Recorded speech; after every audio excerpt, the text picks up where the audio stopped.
Thank you. Yes, I will talk about a work in progress. But before I start, I will just say that, as Sanne said, I'm a professor at the Malmö Academy of Music. And I'm also one of the editors, the sub-editor. The main editor is sitting over there for STM, Swedish Journal for Music Research. And this year, 2019, is the centenary jubilee for the journal. And if any of you would have an interest in writing a short notice on the development of research in Sweden or related to Sweden, you are very welcome, because there are still some space in this. There's still some space in the journal for such texts. So you could look at the homepage in that case. So that was outside of this presentation. Because that number will center around the history and the development of Swedish music research, which is an interesting topic. And it's welcoming from all disciplines that occupy themselves with music research. Okay. Yes, my background is in both music education research and artistic research. And the reason, or my main interest and the context for this presentation, is my interest in the future of the music profession and of the performer as composer or instrumentalist and so on, and related to higher music education. What kind of role does artistic research play in that context, and what will the future be for performers and ensembles in our music culture? I think that's a very interesting question, which is my main question that permeates all my projects. I've done projects in improvisation, higher music education, choral research, and so on. So this is a project that focused on the performer and composer collaboration and interaction on the organ in relationship to the historical repertoire for this particular instrument. And I think this project falls under the headings for this day, which were how the results of the presented research can contribute to the present and future research fields of musical practices, and how future artists and researchers can benefit from the field in general. Because these fields are, as I see it, risking the field of music performance is not so much avant-garde and renewing itself today as it perhaps could be. And in this context, I think artistic research can play an important role as energizing, questioning, digging up things from underneath and so on, and putting new questions. For me, the key interest with the project is the notion that performers and composers, as agents in the field of music making, carry in their practices, in their bodies and in their actions, what might be called aesthetic discourses, or traditions, or something else, that are not always outspoken. And here I speak from the perspective of the performer, and this particular project could be, in his terminology, seen as a research for the arts, I would say. And this project was a kind of byproduct of a larger product, which was called Musical Rhetoric in Contemporary Rituals. And this project held a row of concerts of music by Buxtehude, and new music performed by 4 organists, and its aim was to instigate a discussion around questions like these. What is the meaning and relevance of performances of historical works in contemporary concert culture? What is the function of the practice and art of interpretation today, if any? I mean, those are open questions. What is the performer's voice? And now this is situated in the area of organ music, but that's just an example. It could be in another field. And there are other projects in other instrumental practice fields. So this is one example of such a project. The organ is an instrument that is loaded with musical heritage and ritual conventions. It has been, through history, a flexible music machine that easily incorporated and developed new aesthetic and technical tendencies. The organist, as a performer, has acted as a meeting point for genres and styles, written music and oral traditions, and embodies the tension between representing musical history and or the avant-garde, if there is such a thing today. You could really put that question, because in this practice, the avant-garde profile is, I would say, almost completely gone. And the organist, as a representative of a state institution and musical practice, which was locally situated and widely received, is not the same. So that creates a completely different situation. It's slow here. The development of the organ is closely linked to Western European cultural development, of course. The output of repertoire is unbroken since at least the 14th century, and it's one of the largest for a solo instrument. The profession has incorporated changing views of music, scores, playing, and performing from every period of history, but has not discarded them, as is the case with most other classical musicians in their practices. For example, a normal classical musician today does not improvise, and that has a lot of explanations, which I will not go into now.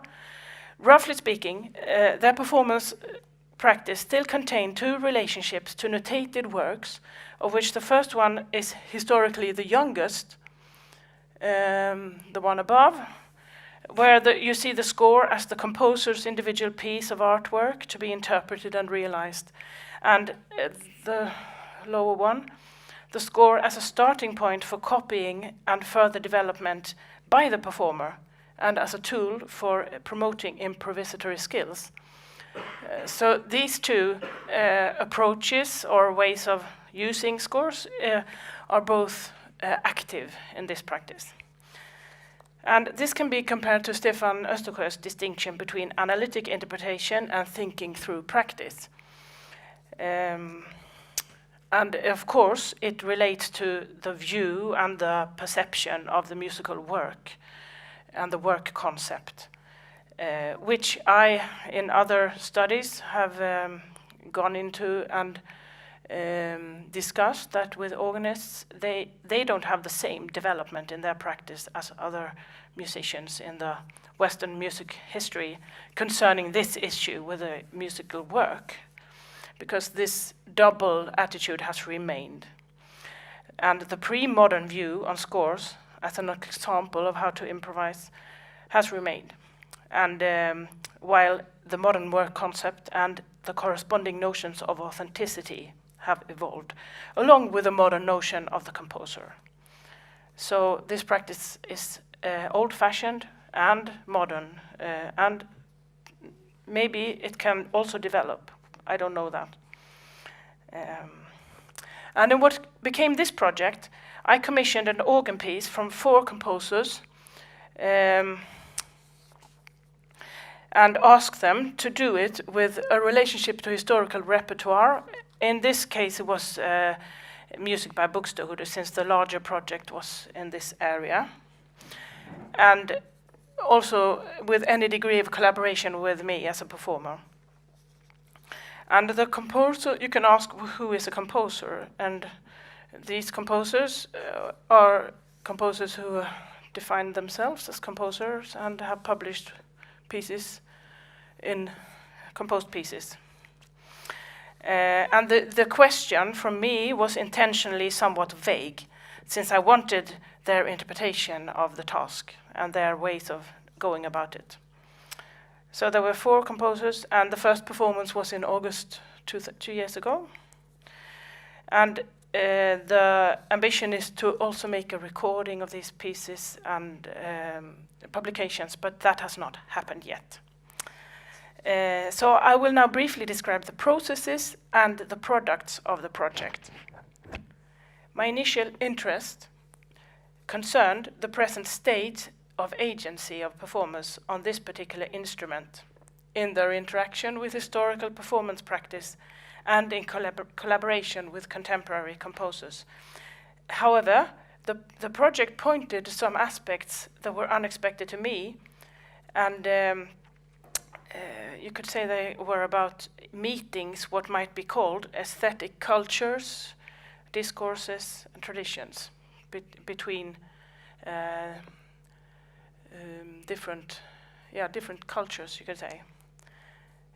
Maybe I can illustrate that a little bit. So this was the program for the concert, where the pieces were intermingled with relevant pieces or related pieces by Buxtehude and some theoretical input.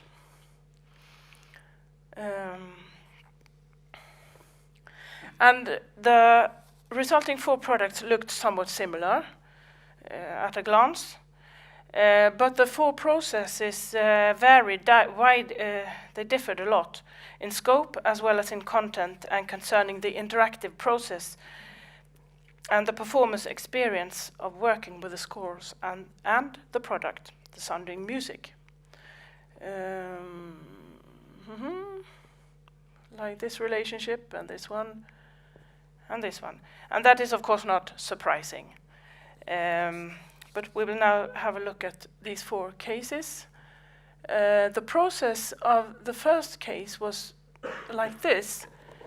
Started with a dialogue around the project. Then I received a score. I worked on that, and then the concert took place. The second was also contained a dialogue and a meeting where the composer listened to recordings of mine and the score, and then a workshop with valuable dialogue on different aspects, practicing, and the concert. The third one was with somebody who had already listened to, who knew me as a musician, and made sketches based on this knowledge, and then followed a couple of workshops, and with recordings of these sketches, and then some other work and the concert. And then the fourth one was a very long process, or very many aspects of a process of interaction, and it all started actually in focusing on the performance techniques or specific sounds produced by specific ways of playing, which I, as a performer, would then kind of import into my technique. And that was not easy. So that took a long, and it's not finished yet. And this was a very interesting project for me, and I think also for performance in general. And you could say it's ongoing still, because this work is not finished with the product on paper, you could say. So I will just give some examples from each of these cases. This first one contained short discussions about form, very short. And the product, if maybe you recognize the structure, this is a piece by Buxtehude, but not still, because all the notes are transposed. So it would sound something like, I think it will be coming here up, like this.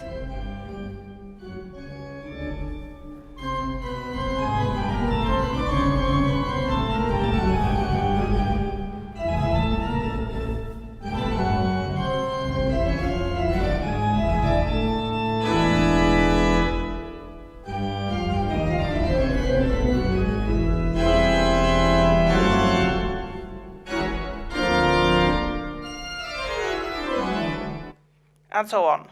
So this goes on until the end. And the experience from on my part was a really strong sense of provocation. What is this? What is the identity of this as a piece of music? And what is my contribution to this process? Why should I do this? And what does it say? So this was really difficult for me, and I have not really come over that trauma yet. Because I couldn't see the point of this score, actually. So we'll leave it at there for a moment. And this second case, it contained several discussions on different levels about form, content, meaning, and so on. And the piece was a development, or you could say related to fragments from Buxtehude's F-sharp minor prelude and fugue. And we had some really valuable discussions about registration and sound and so on at the start of this work. And for me, it was a lot of work realizing the score on the particular instrument. It was hard work. I had a clip here from my practicing, but I will not play that now. It was very funny, but the end product started like this. I think. It's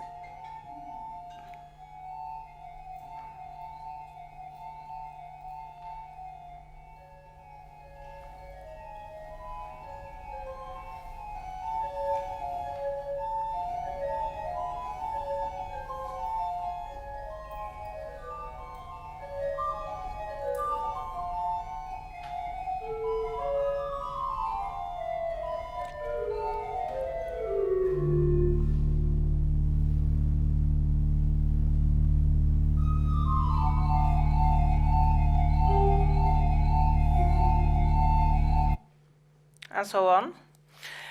For me, this was, as I said, hard work, but also very satisfactory. And I didn't experience any questioning of why to do this. I liked this very much, and it fit into my normal way of practicing composed, notated repertoire. So it was, in that way, easy. And this is the rest of the piece. And then the third process contained a lot of workshops at the instrument. And here the notation was incomplete in a way. Let's see. You can't really see it here. With parts where the performer was supposed to take over and continue and develop something in the same style. And that was not so unusual for me, but it meant it could be very different from time to time. Here is a short example.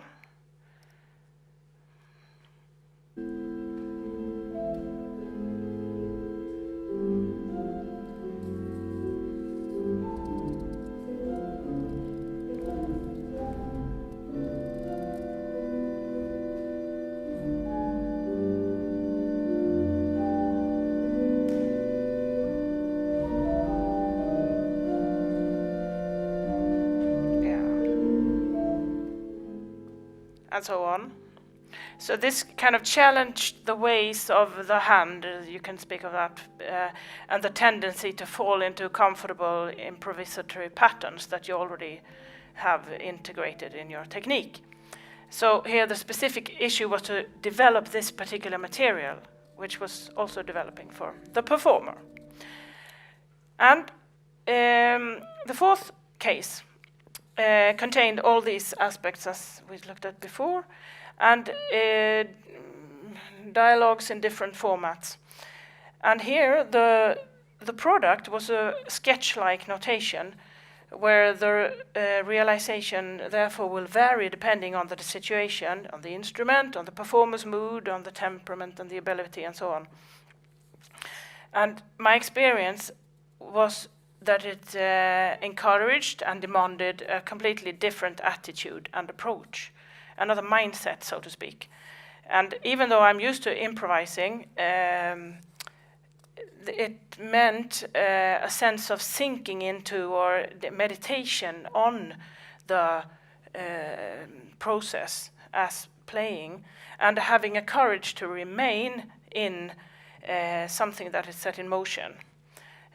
Way of, I know Stefan talked about thinking through hearing and so on. You could say that was a good example of this, not thinking through playing or acting.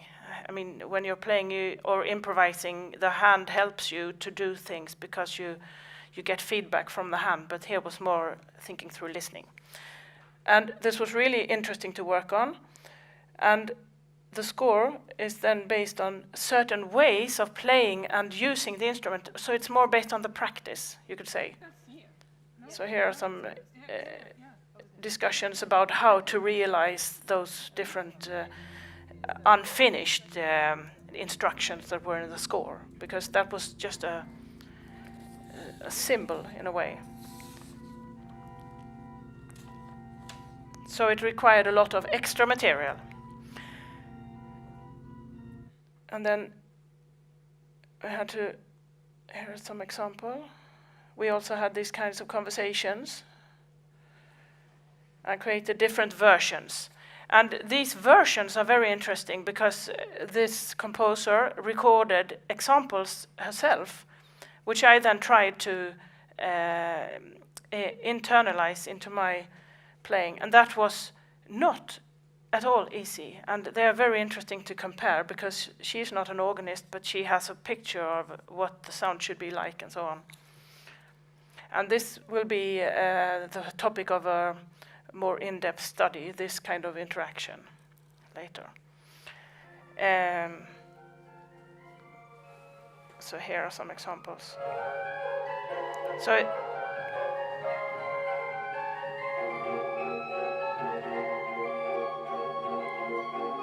as you hear, it uses the mechanical organ's capacity to change the sound.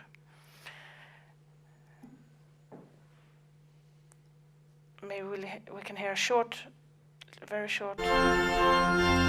This is in the concert, the first piece by Buxtehude.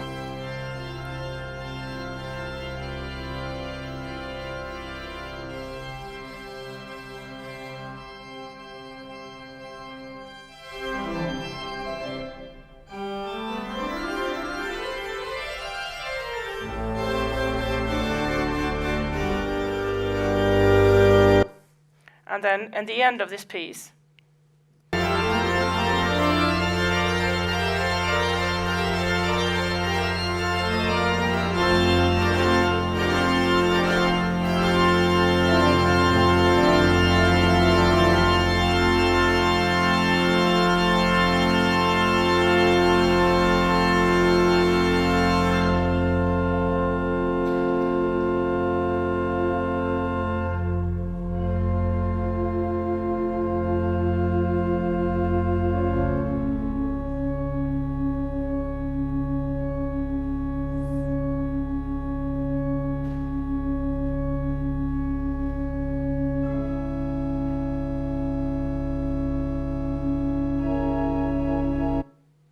and so on.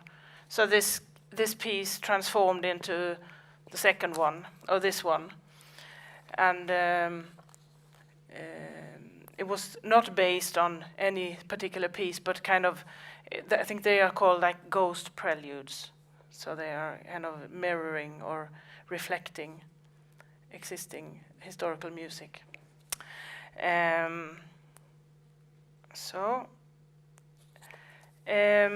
As I mentioned, the organist profession, or habitus, encompasses the layers of approaches to scores. And these are not in opposition to each other in this practice, but rather they can be illustrated as a floating relationship between the interpretation of scores and the improvisation. So if that is the organist, then you can kind of move on this scale in relation to making music. And I previously studied how performing musicians position themselves on this scale in relation to institutional performance contexts, such as the liturgy and the concert, which for organists are coupled to differing aesthetics and relationships to score. In this case, the framework and the musicians' positionings relate to the 4 individual composers' aesthetics, which is interestingly enough displayed 4 different positions here. If you see, I would say that they place themselves like this. The first composer I don't know where to put, so I just put it somewhere.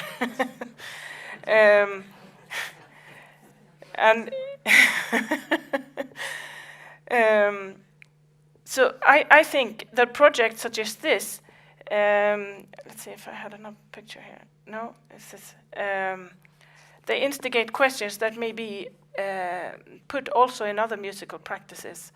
And the dialogue and interaction between the composers and the performers, I think, can be developed in the practice. Because today you have to ask questions such as, what is a performer today? What is it to be a performer? And what is it to be a composer? And how should you interact?